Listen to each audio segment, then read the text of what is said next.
अजब रमा राघवची जोडी झालाय म्हणजे इतका वेळ तुम्ही त्या खोलीत असे कोंडलेलेच आहात. मग काय करायला हवं? अशा वेळी रमाने काय केलं असतं याचा विचार केलास नाही ना? आठवतंय का खिडकीतून आत घरात प्रवेश केला होता की नाही तिने? मग आता खिडकीतून बाहेर कसं पडायचं हे मी सांगायचं का तुम्हाला? अरे हो, हे माझ्या लक्षातच आलं नाही.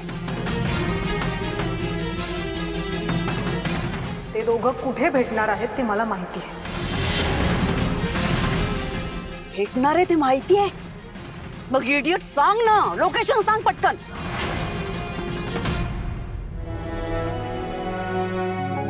काय झालं राघव? विचार करतोय.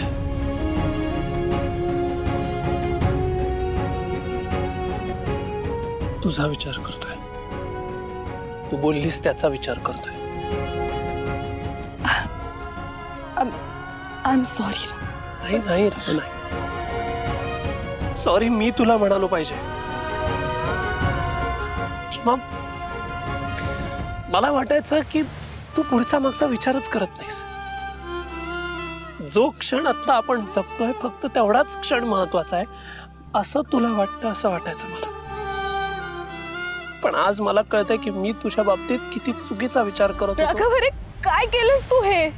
रमा, तू आपल्या ह्या आठवणी जाळायला निघाली होतीस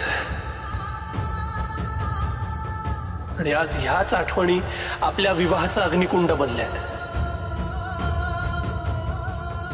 या आठवणींच्या आणि या सूर्याच्या साक्षीने मी राघव गजानन पुरोहित आज तुझा पत्नी म्हणून स्वीकार करतो. आज तुझा पत्नी म्हणून स्वीकार करतो. आज तुझा पत्नी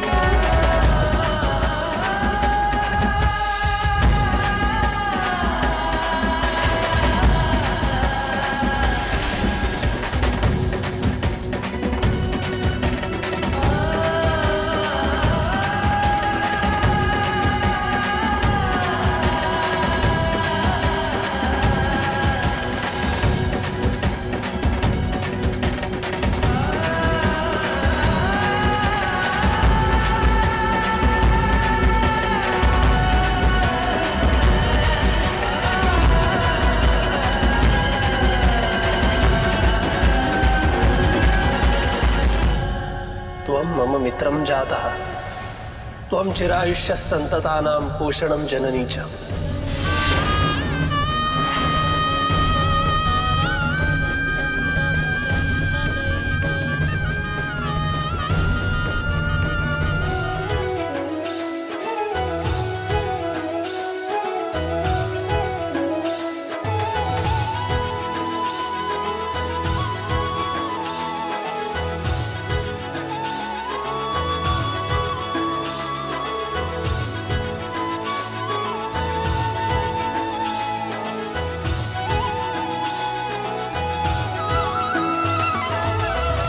हे बघा, त्यांनी हे जाळलंय. त्यांनी स्वतःच्या हाताने स्वतःच्या आठवणी जाळून टाकलेल्या आहेत. म्हणजे आता सगळ्या कटकटीत संपलेल्या आहेत.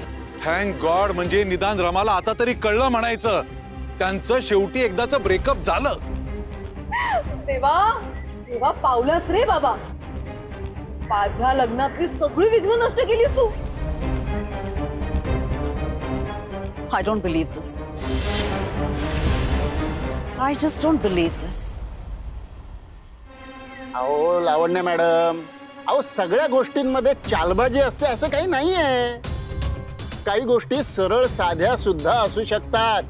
अहो जरा कधीतरी साधा विचार करा ना. हे शक्यच नाहीये. म्हणजे रमा राघव इतक्या इझिली ब्रेकअप करूच शकत नाहीत. गिरीश, बिलीव्ह मी, मी रमा आणि राघवला नीट ओळखते. ते हे असं करणं शक्यच नाहीये. बिलीव्ह मी. मी सर्वांसमक्ष तुम्हाला निक्षून सांगतोय की घरातला कर्ता पुरुष म्हणून मला हे तुमचं नातं मान्य नाही.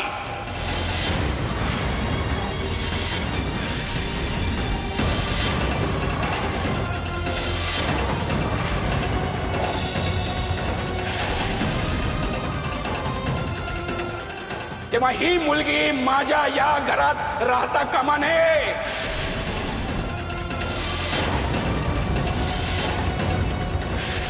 आत्ताच्या आत्ता आल्या पावली तुम्ही दोघांनी या घरातून निघून गेलेलं बरं, यातच तुमचं भलं आहे.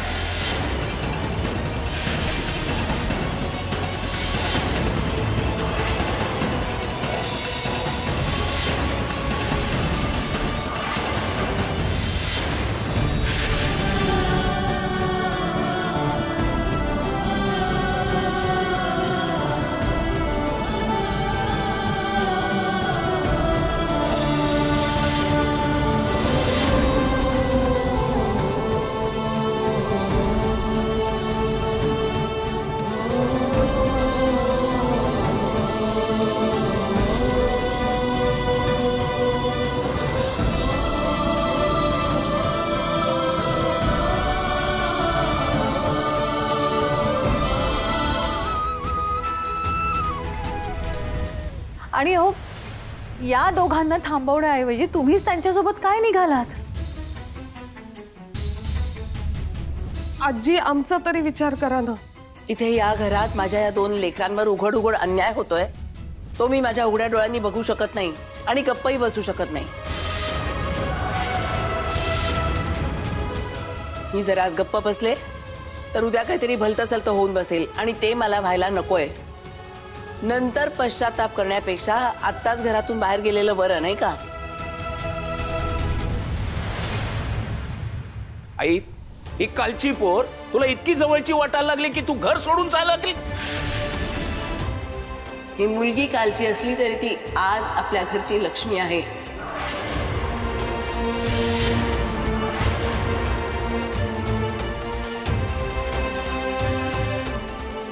आणि तिचा अपमान झालेला मला सहन होणार नाही. आणि माझा आपल्या कुटुंबाचा अपमान झाला त्याचं काय? तिनं असं कधीही काहीही केलेलं नाहीये. किंबहुना कित्येक वेळेला तिने आपल्या घराची लाज राखली आहे. हे तू विसरला असेल गजानना, पण मी विसरले नाहीये.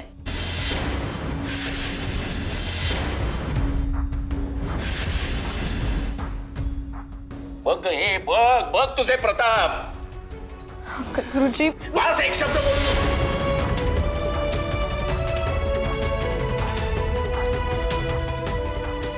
जोपर्यंत मी जिवंत आहे तोपर्यंत या घरात माझाच शब्द चालणार. ज्याला हे पटत असेल त्याने इथे राहावं, जर पटत नसेल तर या घराचा दरवाजा उघडा आहे.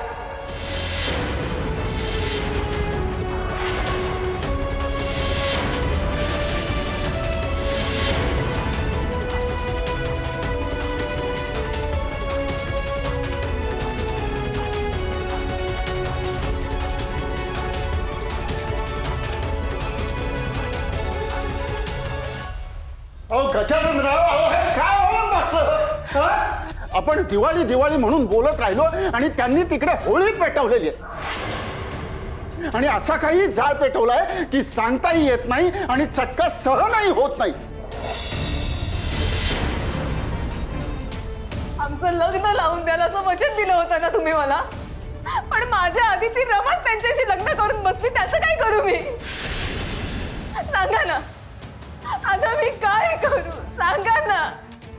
हे बघा, दिलेलं वचन आणि दिलेला शब्द मी कधीच मोडत नाही. पण आता मोडला गेलाय ना. जर द्यायचंच असेल ना त्या मुलीला, अश्विनीला दे. तो तिला काही गरज नाहीये सुचवायची. सुचवायची गरज ह्या मुलीला आहे.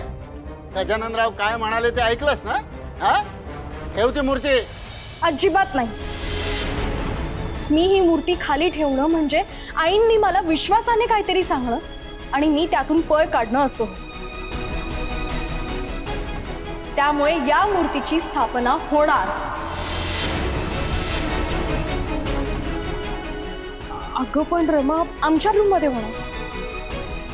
जोपर्यंत अंकल गुरुजी या मूर्तीची प्रतिष्ठापना आमच्या हातून देवघरात करून घेत नाही तोपर्यंत रोज मी या मूर्तीची पूजा करणार.